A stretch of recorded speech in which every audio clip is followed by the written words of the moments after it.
अस्सलामुअलैकुम ENG001 mid term की preparations की शॉर्ट लेक्चर की सीरीज़ जो है वो आज की इस वीडियो में आपके साथ शेयर करने वाला हूँ। CS की अपलोड कर चुका हूँ। आज की इस वीडियो में हम इंग्लिश पढ़ेंगे।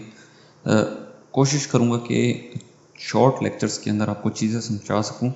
मोस्टली पेपर आपका जो है वो आता है ग्रामर से रिलेटेड, ठीक है। ग्रामर में अब आपके जो MCQs वगैरह होते हैं ना, वो सारे जो है ना मोस्टली पेपर आपका उसी तरह आता है, लेकिन MCQs अंदर से जो है ना वो हैंडआउट्स के अंदर से भी कुछ आते हैं। तो आपने अपने ग्रामर्स वगैरह को स्ट्रॉन्ग रखनी है इंग्लिश के पेपर में।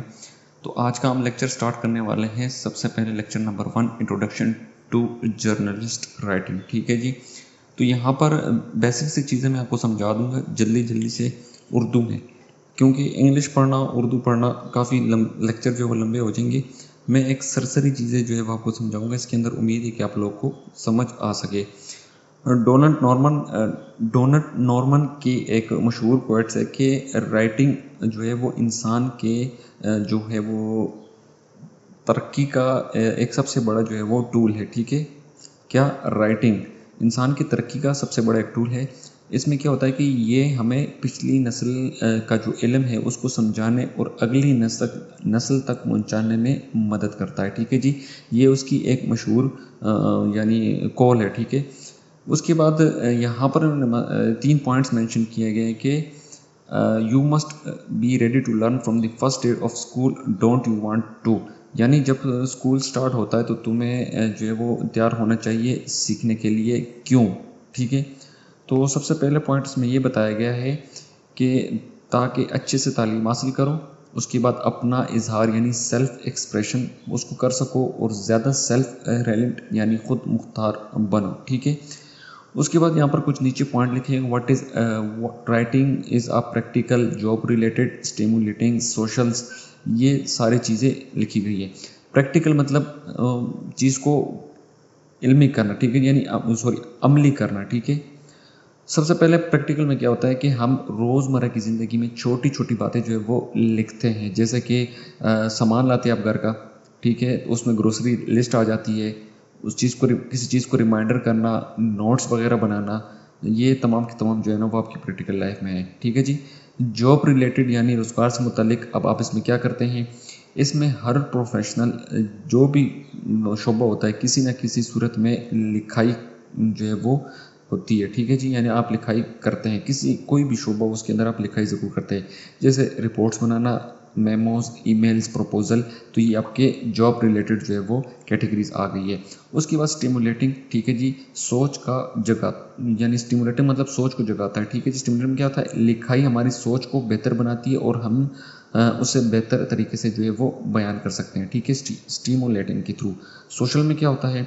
सोशल में हम कभी कभी दोस्त या रिश्तेदारों को थैंक यू नोट्स या ख़त भी लिखते हैं, तो उसमें इस सोशल का इसमें बड़ा किरदार है, ठीक है जी। इसके बाद थेरापेटिक्स, इसमें क्या होता है? यानी जज्बात का इजहार करना, जब किसी से बात नहीं कर सकते तो अपने जज्बात लिख कर हल्का महसूस करना, तो इसमें भी जो है वो लिखाई का बड़ा अहम किरदार है। अब इसमें मसले क्या होते हैं, ठीक है जी। यहाँ पर इन्होंने एक छोटा सा पैराग्राफ दिया हुआ है, इसको मैं बता भी देता हूँ, समझा भी देता हूँ कि मसला क्या है। यानी स्कूल में आपको क्या मसले होते हैं? स्कूल में लिखाई सही नहीं सिखाई जाती, यानी वजह क्या है? कौन सी ऐसी चीज़ें हैं जो आपको स्कूल्स में मसले होते हैं, ठीक है। सबसे पहले टीचर्स जो आपके होते हैं वो ट्रेन नहीं होते। उसके अलावा क्लास जो है, उस क्लास साइज़ जो होते हैं बच्चों के, स्टूडेंट्स का साइज़ जो होता है वो ज़्यादा होता है। उसके बाद लिखने की स्किल जो है वो उसमें यानी ना अपनाने में मुश्किल होती है, ठीक है। इसी वजह से जो है स्टूडेंट की लिखाई जो कन्फ्यूजन और बेमकसद होती है। अक्सर स्टूडेंट जो है वो परसुएसिव ऐसे या फिर बिजनेस लेटर सही से जो है वो नहीं लिख सकते। यानी अगर आप राइटिंग लिखाई का इस्तेमाल कहीं स्कूल वगैरह में नहीं करेंगे तो ज़ाहिर सी बात है आपकी लिखाई तो बिल्कुल ठीक नहीं हो सकती। ये सारा कुछ लिखाई से रिलेटेड है।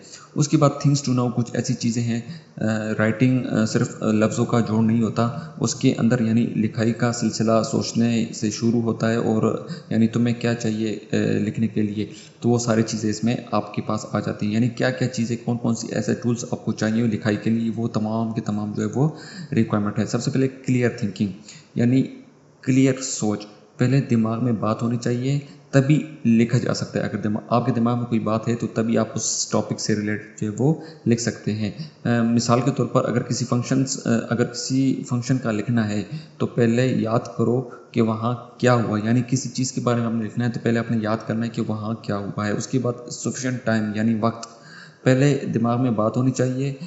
कि कई दफ़ा आइडिया होता है लेकिन उसे लिखने के लिए वक्त चाहिए होता है। ठीक है, आपके पास एक आइडिया है या बहुत सारे आइडिया हैं और उसको हमने लिखना है, लेकिन उसके लिए भी हमें क्या चाहिए, वक्त चाहिए।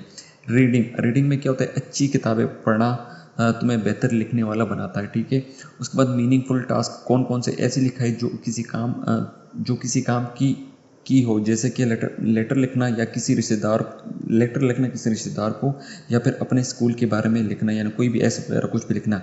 उसके बाद इंटरेस्ट क्या होता है जी, अगर लिखने को कुछ नहीं तो वक्त और किताबें भी मदद नहीं कर सकती। ठीक है जी, अगर आपके पास लिखने के लिए कुछ भी नहीं है तो आपकी वक्त और किताबें भी कुछ नहीं कर सकती। उसके बाद प्रैक्टिस, रोज़ाना लिखने की आदत डालना। ठीक है, रोज़ाना लिखने की आदत डालना, और इसके अलावा जो है वो रिवीजन करना, अपनी लिखाई को दोबारा देखना, बेहतर बनाना ज़रूरी करना। यानी एक चीज़ आप राइट करते हैं तो उसको क्या करना, आपने देखना, दोबारा रिवीजन करना और बेहतर बनाना उसको। उसके बाद कुछ पॉइंटर्स हैं जो आपके रिमाइंडर के लिए इन्होंने यहाँ पर जो है वो मेंशन किए हैं। यानी उसमें क्या होता है, सबसे पहले कि मेक इट रियल, यानी ऐसी लिखाई करो कि बिल्कुल रियल लिखे। जैसे कि किसी को सलाम करना, कार्ड पे छोटी लाइन लिखने के बजाय एक जो है ना, आप समझ जाए कि चिट्ठी लिखो अपने रिलेटिव को। ठीक है जी, नोट लेना सीखो, यानी सजेशन नोट टेकिंग, नोट्स जो होते हैं आप बनाते हैं उसको लेना सीखो। यानी किसी ट्रिप या आउटिंग का लिखो, जैसे कि पार्क गए, बोट राइड की, नेचुरल सीनरी देखी, तो इस तरह से आप कुछ नोट्स लिखें। ब्रेनस्टॉर्मिंग करो, यानी अपनी सोच जो है वो इकट्ठी करो, यानी ब्रेन दिमाग के अंदर जो चीज़ें वो इकट्ठी करो, लो को याद करो और लिखो उसके बारे में। जर्नल बनाओ, यानी इनकरेज करना एक जर्नल्स को, यानी रोज़ का एक पेज लिखो, घर या स्कूल में क्या हुआ, या फिर किसे पसंद करते हो यानी, या अपने जज्बात लिखो। ठीक है जी, गेम्स खेलो, जैसे क्रॉस वर्ड पजल है, वर्ल्ड गेम्स हैं, फ्लैश रिकॉर्ड्स वगैरह, ये सब तुम्हारा, ये जो सारी चीज़ें ये तुम्हारी वोकैबुलरीज जो है और राइटिंग जो है वो फ्लुएंसी बढ़ाता है। ठीक है जी, उसके बाद हमें क्या करना है, ये लिस्ट बनाए, यानी क्या करें, डिफरेंट बिटवीन कुछ लिस्ट बनाए आप, कैसे कि अपने टॉयस या बुक्स की लिस्ट, काम करने की लिस्ट हो गई, उसके बाद टेस्ट डेट वगैरह, इवेंट की लिस्ट, ऐसी। ठीक है जी, कॉपी प्रैक्टिस करो, यानी किसी चीज़ को लिखना, उसको कॉपी करना, प्रैक्टिस करना उस चीज़ की। यहाँ पर जी दो चीज़ों का डिफरेंस बताया गया है कि आपने डिफरेंस क्या है, reading between speaking and writing. ठीक है, स्पीकिंग बोलना, राइटिंग लिखना, उसके बारे में डिफरेंस है। सब आपको पता होना चाहिए कि क्या क्या डिफरेंस है। ठीक है जी, सबसे पहले यूनिवर्सल एवरीबॉडी इज अवार्ड, यानी हर शख्स सीख लेता है। स्पीकिंग बोलना सीख लेता है। ठीक है, राइटिंग हर कोई लिखना नहीं सीखता। ठीक है जी, स्पीकिंग फिर बारी आती है कि जो डायलेक्ट्स यानी लहजे जो होते हैं वो सीख जाते हैं, यानी बंदा बोल के लहजे जो है ना वो सीख जाता है, लेकिन ग्रामर और स्टैंडर्ड फॉर्म होती है। ठीक है जी, राइटिंग के अंदर ग्रामर और स्टैंडर्ड फॉर्म होती है। आवाज़ और बॉडी लैंग्वेज होती है, यानी स्पीकिंग बोलना, आवाज़ और बॉडी जो है वो आपकी लैंग्वेज होती है। उसके बाद जो हमारे पास आता है, यानी सिर्फ अल्फाज होते हैं। ठीक है जी, यानी राइटिंग के अंदर सिर्फ अल्फाज होते हैं। अब स्पीकिंग के अंदर क्या होता है, इनोवेशंस यानी लहजे जो है और पॉज होती है। ठीक है जी, और उसके अंदर राइटिंग के अंदर पंचुएशन होती है। इसी के अंदर पॉइंट नंबर 7 जो है वो असर यानी फ़ौरन होता है इस बोलने के अंदर, लेकिन जब लिखते हैं तो रिस्पॉन्स लेट या ना होने के चांसेस होते हैं। ठीक है जी, बोलने में क्या होता है, स्पीकिंग के अंदर बोलना इनफॉर्मल या फिर रिपीटेटिव होता है, जबकि लिखने में अंदर क्या होता है, रिटन फॉर्मल या फिर स्ट्रक्चर होती है। ठीक है जी, उसके अंदर स्पीकिंग में सेंटेंस छोटे और सिंपल होते हैं, जबकि लिखने में सेंटेंस कम्प्लेक्स और कनेक्टेड होते हैं।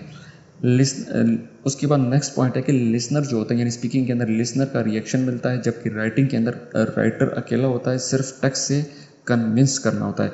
जितनी भी ये सारी एग्जांपल्स आपको मैंने बताई हैं, ये सारी की सारी ये 11 के 11 पॉइंट जो है ना, जब तुम स्पीच देते हो तो एग्जांपल एक दे रहा हूँ कि जब तुम स्पीच देते हो तो लोग तालियां बजाते हैं या सवाल करते हैं, लेकिन लिखाई में तुम्हें सब कुछ पहले से सोच कर लिखना पड़ता है। तो ये आपका फुल टॉपिक जो है वो राइटिंग से रिलेटेड है। तो ये आपका लेक्चर एंड हो चुका है। नेक्स्ट लेक्चर में आपको इंशाल्लाह नेक्स्ट टॉपिक जो है वो समझाऊंगा इंशाल्लाह। अस्सलाम वालेकुम। ANG 001 lecture number 2 short lecture की सीरीज जारी है। Qualities of good writers. आज हम लेक्चर नंबर 2 स्टडी करेंगे। सबसे पहले जो है मैं आपको एक चीज़ बताता हूँ कि आपके जो इंग्लिश 001 का पेपर है वो मोस्टली ग्रामर के से रिलेटेड आता है, तो ग्रामर पर आप ज़्यादा फोकस करें ताकि आपकी ग्रामर ठीक हो, आप पेपर जो है वो ईजिली हल कर सकेंगे। चलते हैं आपके लेक्चर की तरफ। और सबसे पहले दो कॉल जो है वो यहाँ पर जो है वो दिए गए हैं। सबसे पहले ये है कि फ्रेडरिक जो है वो कहते हैं कि अच्छे राइटर चाहते हैं कि उन्हें समझा जाए, यानी जो अच्छे राइटर, अच्छे लिखने वाले, वो कहता है कि वो ये कहता है कि अच्छे राइटर चाहते हैं कि उन्हें समझा जाए, पसंद किया जाए, ना कि सिर्फ उनकी तारीफ़ की जाए। ठीक है जी। उसके बाद विला जो है वो कहते हैं कि बेस्ट राइटर की खासियत वो होती है जो लफ्ज़ों से पढ़ी होती है। ठीक है जी, यानी सिर्फ महसूस होती है। ठीक हो गया। तो ये दो जो अहम कॉल हैं ये इनके हैं। उसके बाद हमारे पास आता है कि राइटिंग जो है वो आपके पास क्या है। राइटिंग जो है वो आपके पास एक हुनर है, एक आर्ट भी है, क्योंकि हर राइटर का अपना स्टाइल होता है। साथ ही ये एक साइंस भी है, क्योंकि हर टाइप की राइटिंग के लिए जो है वो अलग अलग टेक्निक्स जो है वो इस्तेमाल की जाती हैं। उसके बाद हम एग्जांपल्स अगर मैं यहाँ पर आपको एक देता हूँ, जैसे कि नॉवल लिखना वो एक आर्ट है, और अगर आप कोई रिपोर्ट लिखते हैं तो वो एक साइंस है। अब रिपोर्ट के अंदर फैक्ट्स और डेटा भी चाहिए होता है। ठीक है, वो एक साइंस है। ठीक है जी। उसके बाद ऑडियंस के मुताबिक जो है वो लिखना ज़रूरी होता है। किसके अंदर? राइटर्स राइटर्स जो राइटिंग के अंदर अगर आप ऑडियंस के मुताबिक नहीं लिखेंगे तो फिर वो वहाँ पर जो है वो काम ख़राब हो जाता है। तो एक राइटर्स जो है वो क्या, उसका क्या ख्याल होता है कि ऑडियंस के मुताबिक लिखना भी ज़रूरी होता है। हर राइटिंग का स्टाइल जो है उसके रीडर्स के मुताबिक होता है। किस तरह? अब जैसे कि कंटेंट राइटर की अगर हम बात करते हैं तो यू एंड आई जैसे अल्फाज जो है वो यूज़ करता है। दो चीज़ें यहाँ मैं आपसे जिक्र करूँगा, एक कंटेंट राइटर और एक न्यूज़पेपर राइटर। कंटेंट राइटर जो है वो यू एंड आई जैसे अल्फाज का इस्तेमाल करता है, जबकि न्यूज़पेपर वाले जो है वो थर्ड पर्सन्स का इस्तेमाल करते हैं। ठीक है, जैसे कि ही, दे वगैरह। ठीक है, वो थर्ड पर्सन का इस्तेमाल करते हैं इसके अंदर।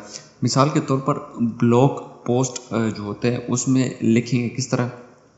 एक ब्लॉग होता है, जैसे कि आपने कोई टिप्स बताने हो तो उसमें आपने क्या लिखना है, वो क्या किस चीज़ का इस्तेमाल करेंगे उसमें आप, यानी वो एक content as a content writer, यानी वो एक ब्लॉग के लिए कंटेंट लिख, तो उसके लिए अंदर यू एंड आई का इस्तेमाल होगा। मिसाल के तौर पर ब्लॉग में हम लिखते हैं कि I will show you 5 tips for success. ठीक है, तो ये हम क्या कर रहे हैं? कंटेंट राइटर इस्तेमाल कर रहे हैं। जबकि न्यूज़पेपर के अंदर हम क्या इस्तेमाल कर रहे थे? ही, दी, दे। ठीक हो गया। तो इस तरह हम चीज़ें जो है, यानी the manager announced 5 tips for success. ठीक है जी। तो ये न्यूज़पेपर, एज अ न्यूज़पेपर हम इस्तेमाल कर रहे हैं। अब इसके general traits of the good writers.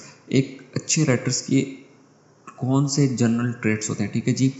यानी उर्दू में अगर मैं आपको समझाऊं कि क्वालिटीज़ जिससे पता चलता है कि कि कोई अच्छा राइटर है या नहीं। ठीक है, अब कौन कौन सी क्वालिटीज़ है उसके अंदर। ठीक है जी। सबसे पहले जो क्वालिटीज़ आपने देखनी है वो राइटिंग का फ्लो होना चाहिए। ठीक है, जो आप राइटिंग कर रहे हैं उसका फ्लो होना चाहिए। कंटेंट दिलचस्पी वाला होना चाहिए। ठीक है जी, जो आप कंटेंट हो वो दिलचस्पी वाला होना चाहिए। ग्रामर और सेंटेंस स्ट्रक्चर सही होना चाहिए। आइडियाज़ क्लियर और ऑर्गेनाइज हो। ठीक है, मिसाल के तौर पर अगर मैं आपको एक चीज़ यहाँ पर बताता हूँ कि अगर कोई आर्टिकल पढ़ने में स्मूथ लगे, समझने में आसानी हो और कोई ग्रामेटिकल गलती ना हो तो वो अच्छा लिखा गया होता है। जैसे मैं आपको अभी लेक्चर समझा रहा हूँ और अगर आपको समझ आ रही है हर तरह से, तो इसका क्या मतलब है कि जो मेरे समझाने का अंदाज़ है वो ठीक है। इसके अलावा अच्छा न्यूज़ पेपर जो होता है, राइटर होता है, वो कौन होता है, यानी जो न्यूज़पेपर राइटर्स होते हैं अच्छे वो कौन होते हैं?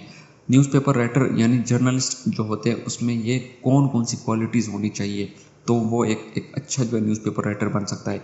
यानी लोगों, जगहों और इवेंट्स में दिलचस्पी हो। ठीक है जी, यानी आसान और सिंपल लैंग्वेज में लिखना।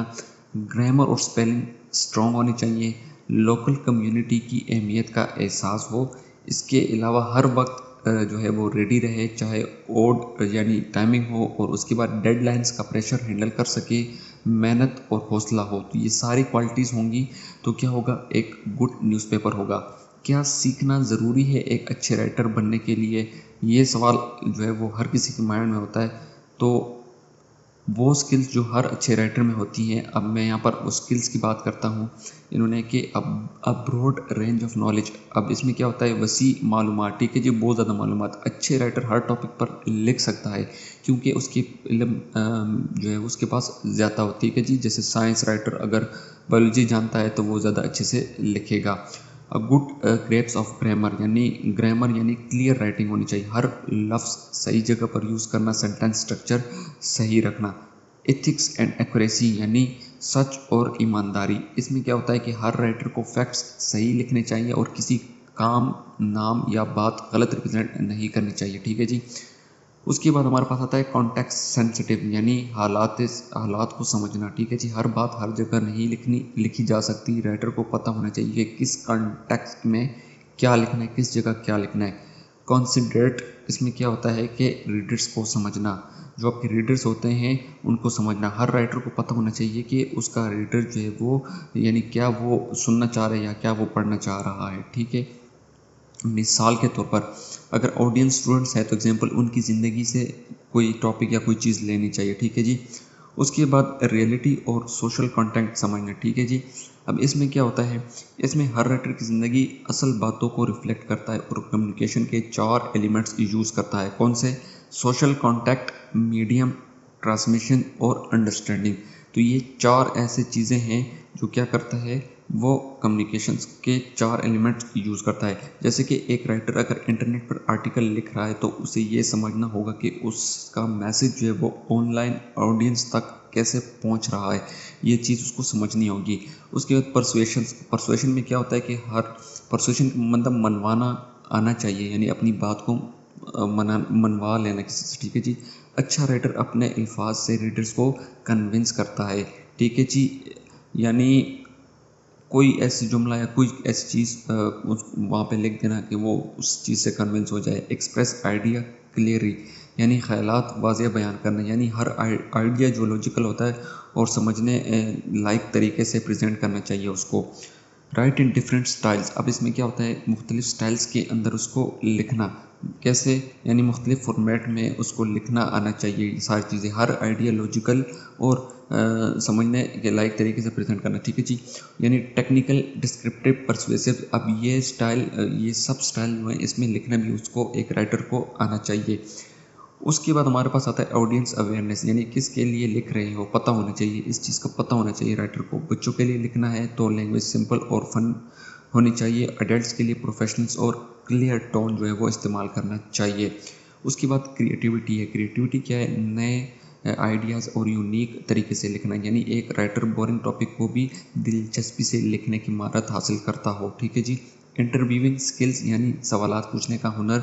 जर्नलिस्ट किसी शख्स से बात करके उनसे जो है वो अच्छी जेन्युइन बातें जो है वो निकालता है। रिसर्च स्किल्स यानी मालूमात हासिल करना आना चाहिए। कहीं से भी जो भी मालूमात अगर उसको चाहिए तो वहाँ उसको ये चीज़, इस चीज़ का पता होना चाहिए। राइटर को ये मालूम होना चाहिए कि कहाँ से डेटा जो है वो मिलेगा।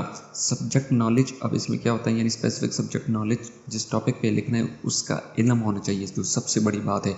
एग्जाम्पल साइंस राइटर को साइंस आना चाहिए, पॉलिटिक्स राइटर को पॉलिटिक्स आनी चाहिए। तो ये चीज़ें, इन तमाम चीज़ों का ख्याल रखना चाहिए। अगर मैं आपको शॉर्ट अल्फाज में समझाऊँ तो इसमें यह होता है कि एक अच्छा राइटर वो होता है जो हर टॉपिक को आसानी और बेहतरीन तरीके से लिख सकता है, ग्रामर और स्पेलिंग सही यूज़ करता है, अपने रीडर्स के लिए लिखता है, उन्हें समझाता है, हर स्टाइल में लिखने की सलाहियत रखता है, रियल और इथिकल बातें जो है वो करता है।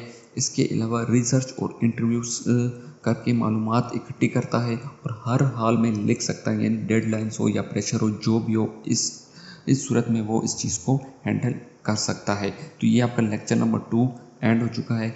नेक्स्ट में इंशाल्लाह हम लेक्चर नंबर 3 स्टडी करेंगे। अच्छा जी, lecture number 3 qualities of good writers, ये पार्ट 2 है उसका। आज हम लेक्चर नंबर 3 को कंटिन्यू करने वाले हैं। सबसे पहले टॉपिक आपका आता है be concentrate for your readers. अब इसमें क्या होता है, यानी रीडर्स का ख्याल रखना, ठीक है। अच्छा राइटर हमेशा अपने रीडर्स का ख्याल रखता है, यानी उसका लहजा फ्रेंडली और आसान होता है। मिसाल के तौर पर यहाँ पर कुछ चीज़ें इन्होंने मिसाल के तौर पर दी हुई है, छोटी और आसानी से मैं आपको समझा देता हूँ। मसलन के पहला sentence, we do not have enough fuel to reach Portland, ठीक है जी। ये एक सेंटेंस उसने इस्तेमाल किया है और इस सेंटेंस का जो मतलब है यानी बिल्कुल ड्राई और रूड है, ठीक है जी। वी डू नॉट है ना फ्यूल, यानी हमारे पास इतना फ्यूल नहीं है कि हम पोर्टलैंड पहुंच सके, यानी डायरेक्ट और बिल्कुल ड्राई रूड अंदाज में उसने बयान किया, ठीक है। अब सबसे पहले हमने क्या करना है कि हमने कंसंट्रेट करना है रीडर्स को, यानी रीडर का ख्याल रखना चाहिए। अब दूसरा सेंटेंस जो यूज़ किया कि we are encountering 30 miles on horse head wings apologize for delay, ठीक है जी। अब इसमें इन्होंने क्या किया है कि head winds I apologize for the delay, नहीं ये ज़्यादा पोलाइट और रीडर फ्रेंडली है, यानी हम 90 मील्स के दूरी पर हैं, इसके अलावा मैं यानी हम डिले हो गए इसके लिए मैं माजरत करता हूँ। तो उसने क्या किया, एक बड़े पोलाइट अंदाज से उसने बयान किया कि नहीं, यानी ये ज़्यादा पोलाइट और रीडर फ्रेंडली है, यानी रीडर ने डिले का रीज़न समझाया और फिर उसके बाद उसकी माफ़ी मांगी। तो ये एक अच्छे राइटर्स की जो पहचान होती है। इन्वेस्टिगेट यानी सोचना, ठीक है जी। अब उसमें क्या होता है कि अच्छा राइटर इन्वेस्टिगेट होता है, वो हर बात का जवाब जो है वो तलाश करता है। मिसाल के तौर पर किसका, who, what, where, when, why, how, जैसे कि ये काम किसने किया, कब किया और क्यों किया, कहाँ हुआ, कैसे हुआ। तो ये सारी चीज़ें जो है वो इन्वेस्टिगेट करता है, ठीक है जी। उसके बाद हमारे पास आता है जी ड्रीम्स एंड रियलिटी, ड्रीम्स और रियलिटी का फ़र्क समझाना, ठीक है जी। अब इन दोनों में क्या फ़र्क है, राइटर को ये समझना चाहिए, यानी जो राइटर है उसको ये समझना चाहिए कि मैसेज भेजना और मैसेज समझाना दोनों अलग चीज़ें हैं। सोशल कॉन्टैक्ट, ठीक है जी, दोनों लोग एक दूसरे के कॉन्टैक्ट में हो, ठीक है। यानी कम्युनिकेशन के 4 ज़रूरी हिस्से हैं, 4 इम्पोर्टेंट पार्ट्स हैं, ठीक है जी। Social contact, common medium, common medium में क्या होता है, दोनों एक जैसी जुबान या तरीका समझते हो। ट्रांसमिशन मीन्स मैसेज क्लियरली दिया गया हो। अंडरस्टैंडिंग मीन्स मैसेज को सही तरह समझाया गया हो। मिसाल के तौर पर अगर मैं यहाँ पर फ़नी बट रियल, यहाँ पर प्लम्बर की बात, इन्होंने एक एग्जांपल दी हुई है प्लम्बर और स्पेशलिस्ट की, के प्लम्बर क्या कहता है कि HCl ड्रेन साफ़ करने के लिए अच्छा है, ठीक है जी। अब उसने ये कहा कि HCl जो वो ड्रेन साफ़ करने के लिए अच्छा है। साइंटिस्ट और कम्प्लेक्स जवाब देता है किसको, साइंटिस्ट किसको, प्लम्बर को समझ नहीं आता, ठीक है जी। साइंटिस्ट और कम्प्लेक्स जवाब देता है स्पेशलिस्ट, लेकिन प्लम्बर को समझ नहीं आता, ठीक है जी। आखिर में स्पेशलिस्ट ने सिंपल कह दिया, यानी डोंट यूज़ हाइड्रोक्लोरिक एसिड। अब उसने प्लम्बर ने HCl ड्रेन साफ करने के लिए अच्छा है। अब HCl यानी hydrochloric acid, it's eat hell out of the pipes. अब उसने इसने आसान तरीके में उसको समझा दिया, तो इससे सीख मिलती है कि आसानी से और समझदारी से लिखना चाहिए, ठीक है जी। नंबर 4 आपके पास आता है यानी इंटरनल बियासेस या फिर रीडर की सोच समझना, ठीक है जी। राइटर को अपने रीडर्स की सोच, पसंद नापसंद और रेजिस्टेंस का पता होना चाहिए, ठीक है। फिर उसके मुताबिक जो है वो लिखना चाहिए। परसुएसिव होना किस में, यानी मुतासर करने की सलाहियत। अगर अच्छा राइटर लोगों को मुतासर करने की सलाहियत रखता है तो वो एक इथिकल यानी ईमानदार, कोऑपरेटिव और ट्रुथवर्दी नज़र आता है, यानी उसकी बात में असर होता है क्योंकि वो लॉजिकल और इमोशनल दोनों एंगल्स से वो लिखता है। उसके बाद हमारे पास है मीडियम का, यानी नॉलेज ऑफ मीडियम, यानी मीडियम्स का इल्म, ठीक है जी। राइटर को ये मालूम होना चाहिए कि कौन सी ज़ुबान यानी लहजा और तरीका उसके रीडर के लिए बेहतरीन है, और हर मीडिया या प्लेटफॉर्म के लिए जो है वो राइटर अलग जो राइटिंग होती है वो स्टाइल अलग होती है, ठीक है जी।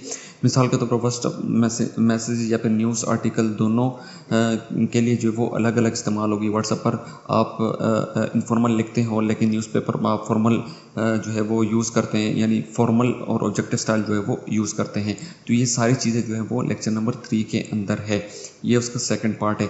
अब अगर मैं आपको आसान अल्फाज में समझाऊँ कि अच्छा राइटर क्या होता है, कि रीडर का ख्याल रखता है, क्लियर और समझाने लायक जो है वो लिखता है, इन्वेस्टिगेट होता है और रियलिटी को समझता है। इसके अलावा जो है वो बियासिस का इल्म रखता है, ठीक है जी। परसुएसिव होता है और अपने मीडियम को अच्छी तरह जो है वो यूज़ करता है। तो ये एक अच्छे राइटर की जो है वो पहचान होती है। तो ये आपका लेक्चर नंबर 3 जो है वो एंड हो चुका है। लेक्चर नंबर 4 में इंशाल्लाह हम फिर जो है नया टॉपिक स्टडी करें। अच्छा जी, लेक्चर नंबर 4 ENG 001 और कंटिन्यूज है गुड राइटिंग्स की लेक्चर, ये क्वालिटीज़ ऑफ गुड राइटिंग का लेक्चर कंटिन्यू है। सबसे पहली बात ये कि यहाँ पर SW फ्लोलर के मुताबिक जो है 5 ऐसे उसूल कौन से हैं जिससे आप एक अच्छी गुड राइटिंग्स कर सकते हैं। सबसे पहले ये कि अगर आप अच्छा लिखना चाहते हैं तो अपनी राइटिंग्स को सीधा करें, आसान करें, मुख्तसर करें, ठीक है। उसके बाद ताकतवर करें, उसके अलावा साफ करें यानी लूसिड बनाएं उसको, ठीक है। ग्रिगोरियस एंड लूसिड, ये सारी चीज़ें जो है आप जब अपनाएंगे यानी डायरेक्ट करें, सिंपल करें, ब्रीफ करें, ग्रिगोरियस करें एंड लूसिड करें, ये 5 से 6 चीज़ें आप अप्लाई करेंगे तो अपने राइटिंग को जो है वो यानी अच्छा लिख सकते हैं, ठीक है जी।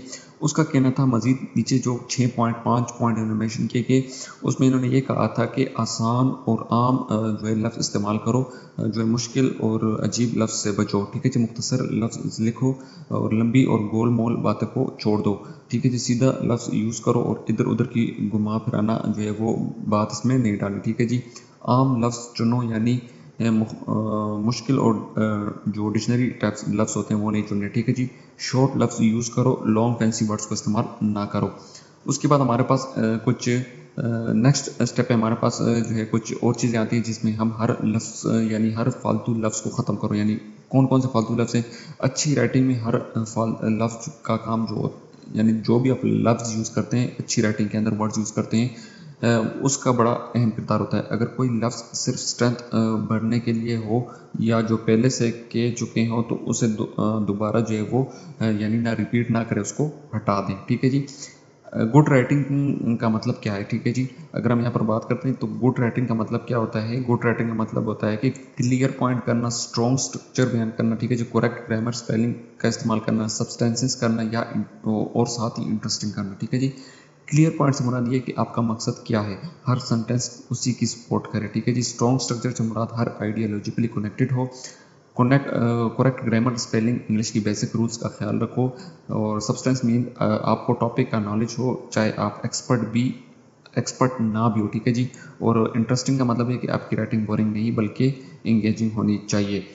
उसके बाद हमारे पास कुछ ऐसी चीज़ें आती हैं राइटिंग्स के अंदर, जैसे कि पहले सोचो फिर लिखो, ठीक है जी।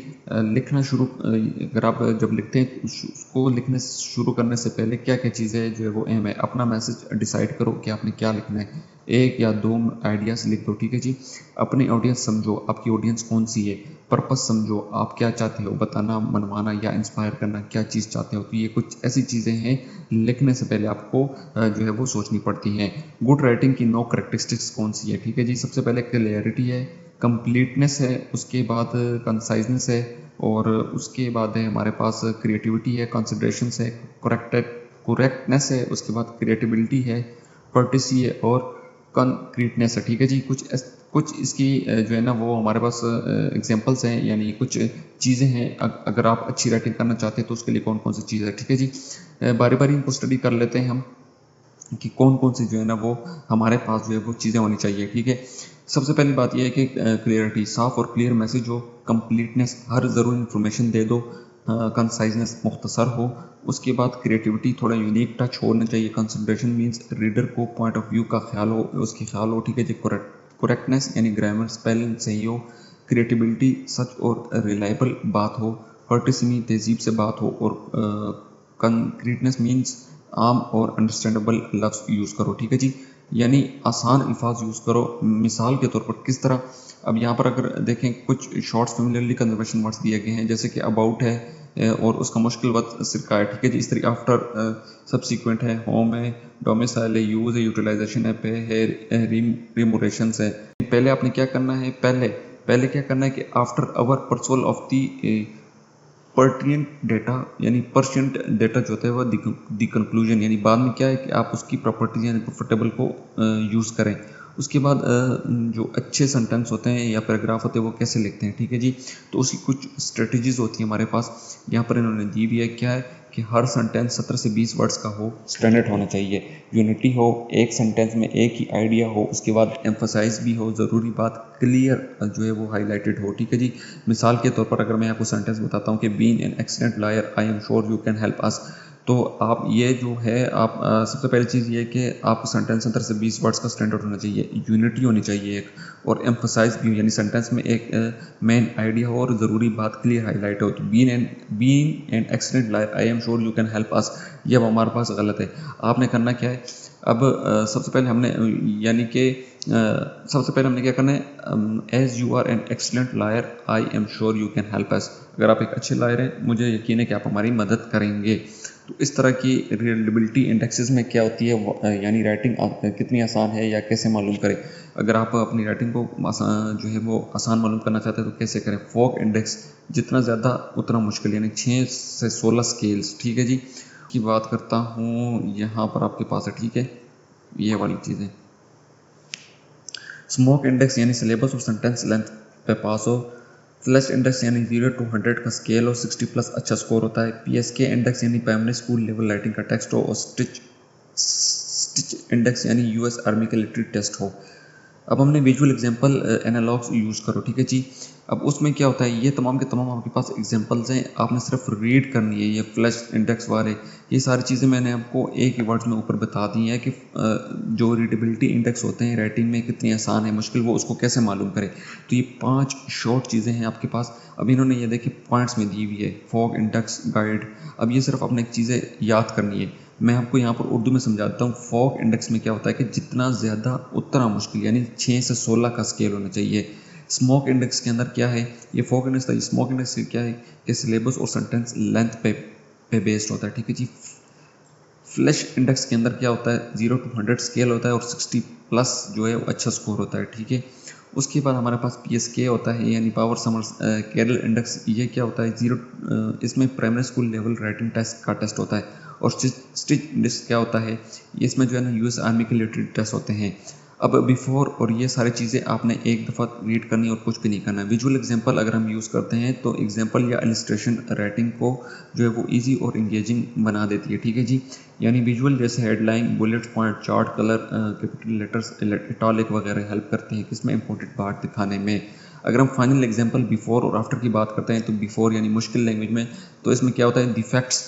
ये यहाँ पर देखें बिफोर आफ्टर में, तो सबसे पहले क्या होता है बिफोर यानी मुश्किल language, defect that all organic and inorganic entities, यहाँ पर लिखा हुआ है, ठीक है जी।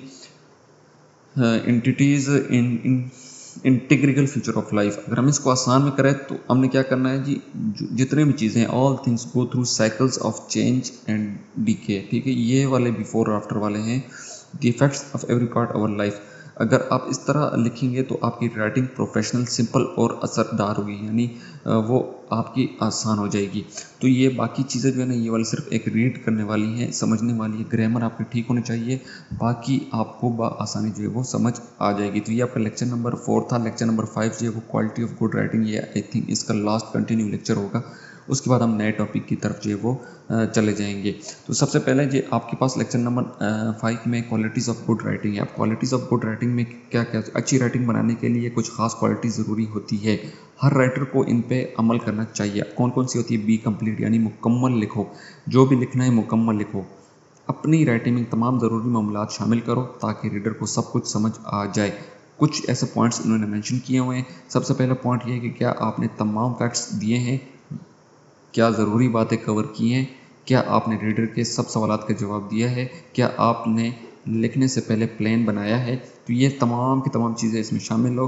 मिसाल के तौर पर अगर मैं एग्जांपल देता हूँ आपको बी कंप्लीट की, तो जैसे कि एक कैप्टन अपनी टीम को यानी समंदर को पूरा व्यू देता है, ठीक है जी। एक कैप्टन अपनी टीम को समंदर का पूरा व्यू देता है, वैसे ही राइटर अपनी राइटिंग में पूरा मैसेज जो है वो देना चाहिए, ठीक है जी। उसके बाद अगर हम बी कंसाइज की बात करते हैं यानी मुख्तसर रहो।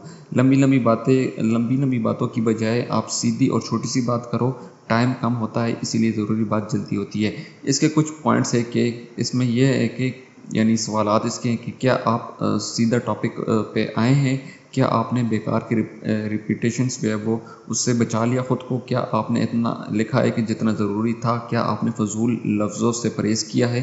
तो ये सारी चीज़ें बी कंसाइज के अंदर शामिल होती हैं। मिसाल के तौर पर अगर मैं आपको मिसाल देता हूँ, रीडर को छोटी, साफ और रेलिवेंट बात जो है वो करनी चाहिए होती है इसके अंदर।